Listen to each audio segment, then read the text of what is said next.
अस्सलाम वालेकुम नाज़रीन, आपको नई वीडियो में खुशामदीद। आज का हमारा टॉपिक ये है कि बच्चों की तरबियत इस बदलते हुए माहौल और माशरत में। मैं जब यंग पेरेंट्स से मिलता हूँ तो मुझे सब शिकायत करते नज़र आते हैं कि बच्चे बात नहीं मानते, बच्चे ये नहीं करते, बच्चे वो नहीं करते। अब मुझे लगता है कि बाज़ दफ़ा पेरेंट्स की एक्सपेक्टेशन अनरियलिस्टिक होती है। बस 2-2.5 साल का एक बच्चा है, उसने अभी सही तरह बोलना भी शुरू नहीं किया, और पेरेंट उससे ये तवक्को रखें कि जो बात उसको कही जाएगी वो एज इट इज़ करेगा। ये बच्चे की फितरत के, नेचर के ख़िलाफ़ है। अब बच्चे की नेचर क्या है, ज़रा हम इसको समझने की कोशिश करते हैं। बच्चे की एक जिस्मानी साख्त है, एक उसकी ज़हनी साख्त है, एक उसकी जज्बाती साख्त है। ये तीनों चीज़ें मिलकर उसे अपने माहौल में रचना बसना सिखाती हैं। वक्त के साथ साथ बच्चे के जिस्मानी अज़ा बढ़ते हैं, वो फलता फूलता है। इसी तरह उसका दिमाग बढ़ता है, अपनी तकमील को पहुंचता है। ये कहा जाता है कि बच्चा जब इस दुनिया में आता है तो उसके दिमाग का 25% स्ट्रक्चर डेवलप हुआ होता है। दिमाग के सेल्स, जिन्हें हम न्यूरॉन कहते हैं, वो 25% बने होते हैं, और बाकी 75% इब्तदाई 5 सालों में बनते हैं।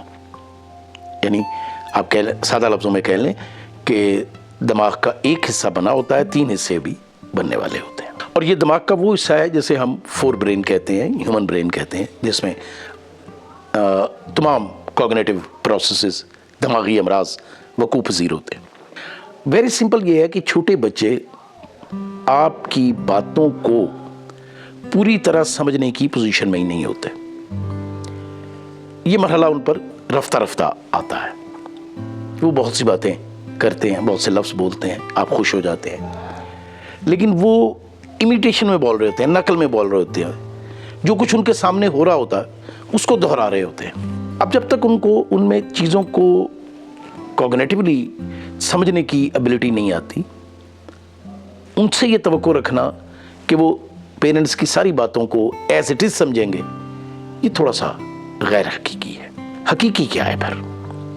हकीकी ये है कि आप बच्चे से जिस तरह के किरदार का तकाजा कर रहे हैं, ये किरदार उसके सामने करें। इसकी मैं सादा सी एक मिसाल दूंगा। आप छोटे बच्चे के सामने कोई डांसिंग वीडियो लगा दें, वो डांस करना शुरू कर देगा। उसी बच्चे के सामने थोड़ी देर बाद आप नमाज पढ़ना शुरू कर दें, वो आपकी तरह नमाज पढ़ना शुरू कर देगा। अब ना तो उसे डांस की हकीकत का पता है, और ना वो अभी नमाज की हकीकत को समझता है। वो आप जो कुछ उसके सामने कर रहे हैं या जो कुछ उसे दिखा रहे हैं, वो उसकी नकल कर रहा है। और ये प्रोसेस 5-6 साल की उम्र तक चलता है। ये बात वो समझता है कि जो बात उसके सामने की जा रही है उसका असल मफ़हूम क्या है। बल्कि कह लीजिए एक सतह पर इंसान शायद सारी उम्र चीज़ों का असल मफ़हूम समझने की जुस्तजू में लगा रहता है। इसी तरह वालिदैन जो हैं उनको ये शिकायत रहती है कि बच्चे ज़िद बहुत करते हैं। अब वो किसी हमारे एरिया में बहुत पुराना माकूला है कि बाल हट, तिरिया हट और राज हट। बच्चे की ज़िद, औरत की ज़िद और बादशाह की ज़िद, ये बड़ी सख्त होती है। तो अब आप अगर बच्चे की ज़िद को तोड़ने की कोशिश करेंगे तो ये दुरुस्त रवैया नहीं है। उसे मोल्ड करने की कोशिश करें, उसे टैक्टफुली उसकी सोच को, उसके मामले को डाइवर्ट करने की कोशिश करें। कुछ चीज़ें बच्चे की फितरत का हिस्सा हैं, जैसे खेल कूद। आपने कभी बच्चों को खेल कूद से थकते नहीं देखा होगा। और ऐसा भी है कि आप कुछ 2-4 बच्चों को कमरे में तन्हा छोड़ दें, वो खेलते रहेंगे, थकेंगे, सो जाएंगे, सो के उठेंगे, फिर खेलना शुरू कर देंगे, क्योंकि ये बच्चे की फितरत का लाजमी हिस्सा है। और खेल के ज़रिए उनकी ज़हनी नशो व नुमा होती है। खेल के ज़रिए वो मुख्तलिफ समाजी किरदार سیکھتے ہیں. تو یہ جو کھیل ہیں یہ بیکار نہیں ہیں, یہ بچے کے اندر سیکھنے کے عمل کو آگے بڑھاتے ہیں.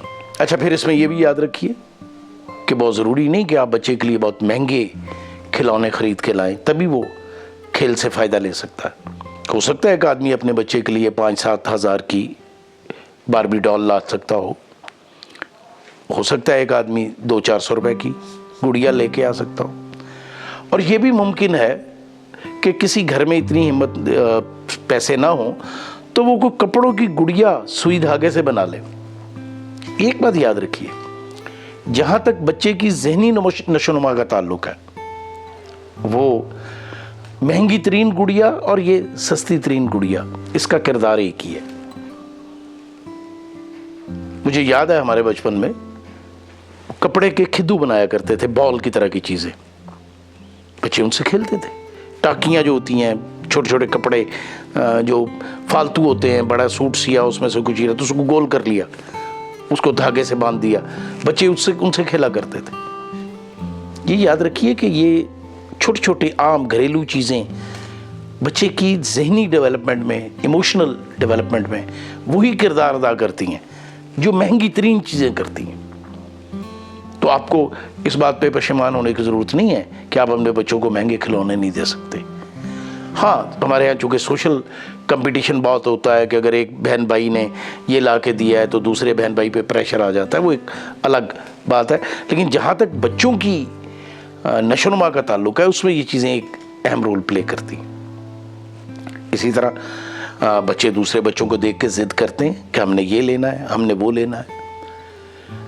اب اس میں اگر آپ خود فرسٹریٹ ہو جائیں, خود جھنجھلاہٹ کا شکار ہو جائیں, خود اگریشن میں آ جائیں, تو آپ بچے سے یہ توقع نہیں رکھ سکتے کہ وہ پیسفل وے میں پیار محبت سے چیزیں سیکھے گا.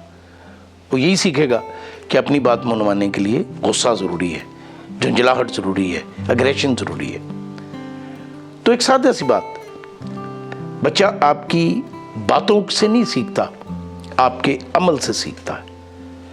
آپ اپنے بچے کو جو سکھانا چاہتے ہیں اس کے سامنے کر کے دکھائیں, یا اسے اسی طرح کی چیزیں اگر آپ ٹیلی ویژن وغیرہ پر یا سوشل میڈیا پہ دکھانا چاہتے ہیں تو وہی چیزیں دکھائیں.